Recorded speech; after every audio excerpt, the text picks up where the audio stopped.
Halo semua penonton tayangan ini, selamat siang dan salam sejahtera.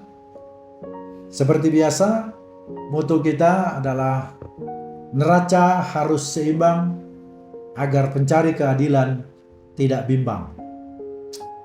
Beberapa hari yang lalu, ramai di dalam pemberitaan, media sosial maupun mungkin media mainstream terkait dengan judi online.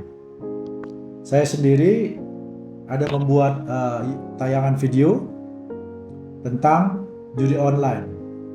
Saya ketika menonton rapat kerja antara anggota Komisi 3 DPR RI dengan Kepala PPATK, Pusat Pelaporan Analisis Transaksi Keuangan, Bapak Ivan.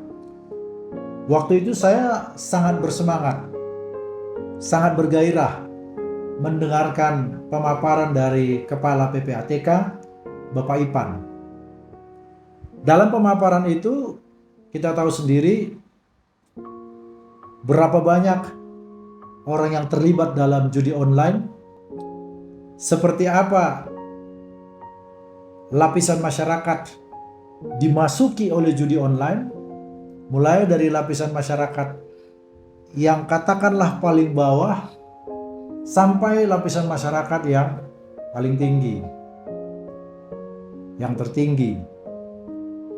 Yang kami maksud lapisan masyarakat yang tertinggi itu ketika kita mendengar pemaparan Kepala PPATK, ada anggota legislatif 1.000 orang yang terpotret bermain judi online.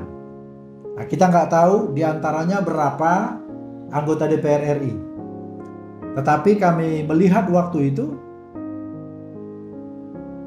anggota Komisi 3 dengan bersemangat. Beberapa diantaranya sangat bersemangat menyampaikan kepada Kepala PPATK agar nama-nama anggota DPR RI itu segera disampaikan kepada MKD, Majelis Kehormatan DPR. Bahkan kami sempat merekam sedikit statement dari Bung Hinca Panjaitan, anggota Komisi 3, yang mengatakan bahwa sekarang ini tentang judi bukan lagi tahapan diskusi, tapi tahapan eksekusi. Nah, tentu kita menanti seperti apa langkah-langkah yang akan dilakukan.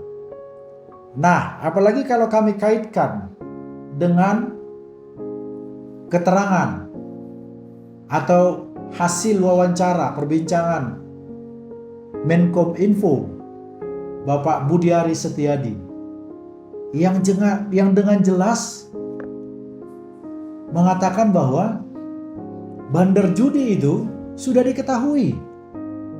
Bandar besar judi itu di Indonesia sudah diketahui, ada 4 orang. Gitu. Lalu kapan aksi dari aparat penegak hukum untuk menangkap bandar judi ini? Yang kami lihat malahan aparat kepolisian menangkapi para pemain judi, para petugas judi online. Oke lah, boleh saja itu dikerjakan.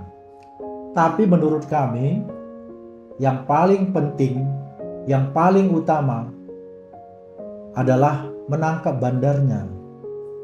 Jadi sangat miris rasanya kalau sudah terungkap persoalan yang begitu besar yang merusak, yang menggerogoti kondisi moral bangsa ini, tetapi aparat tidak bertindak. Makanya kami bertanya-tanya, kapan lagi? Kapan lagi akan dilakukan penangkapan?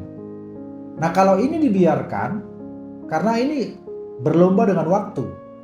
Kalau ini dibiarkan, kita tahu bandar judi memiliki uang yang cukup banyak. Dia memiliki link yang cukup banyak juga. Dia bisa pergi kapan saja dan kemana saja. Jadi pertanyaan yang mesti dijawab adalah kapan lagi akan dilakukan penangkapan ini? Atau mungkin hanya penangkapan terhadap para pemain saja yang menjadi korban. Lalu kita mungkin bertanya lagi, kalau begitu lama dilakukan penangkapan, apalagi yang menjadi alasan sehingga penangkapan itu tidak dilakukan? Juga pertanyaan yang sama kita ajukan kepada DPR RI. Kapan lagi akan diperiksa anggota DPR RI yang diduga melakukan judi online, bermain judi online? Kapan lagi MKD akan bekerja? Pertanyaan berikutnya, apalagi nanti alasan dari MKD sehingga tidak memeriksa? Karena kita tahu bersama masa tugas DPR RI mungkin sampai bulan Oktober. Setelah itu bubar. Nah, apakah anggota DPR RI yang baru terpilih nanti untuk periode 2024 sampai 2029 mau bekerja? MKD-nya, Majelis Kehormatan DPR-nya mau bekerja untuk menangani kasus ini?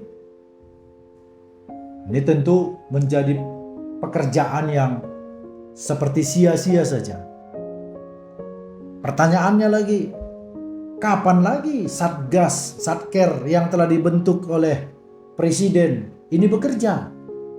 Padahal di dalam Satker itu komponen yang ada di sana saya pikir cukup lengkap. Cukup lengkap semua ada di sana. Jadi tidak kekurangan sumber daya, tidak kekurangan peranata hukum ya untuk melakukan tindakan cepat. Karena dalam hal ini negara yang bertindak. Nah, jadi kalau ini tidak dilaksanakan, tidak dikerjakan dengan cepat, maka pertanyaan-pertanyaan itu muncul. Apalagi yang menjadi alasan nanti? Kita tidak tahu. Kita tidak mengerti. Kita sangat sedih melihat ada peristiwa kurang lebih 3 hari yang lalu di Sumatera Utara, Brastagi. Ada satu wartawan yang harus meregang nyawa bersama dengan anak, istri, dan cucunya hanya karena dia memberitakan adanya permainan judi online yang di-backup oleh aparat. Jadi begitu banyak sudah korban. Tetapi sepertinya kita tenang-tenang saja. Mungkin kita berpikir itu terjadi bukan ke diri saya. Oleh karena itu, kami berharap semua komponen bangsa, mari bersama-sama kita terus menyuarakan agar judi online dan juga bahkan narkoba ini segera diberantas oleh aparat keamanan. Itu saja mungkin keluhan dari kami, masyarakat mencari keadilan. Terima kasih, selamat siang.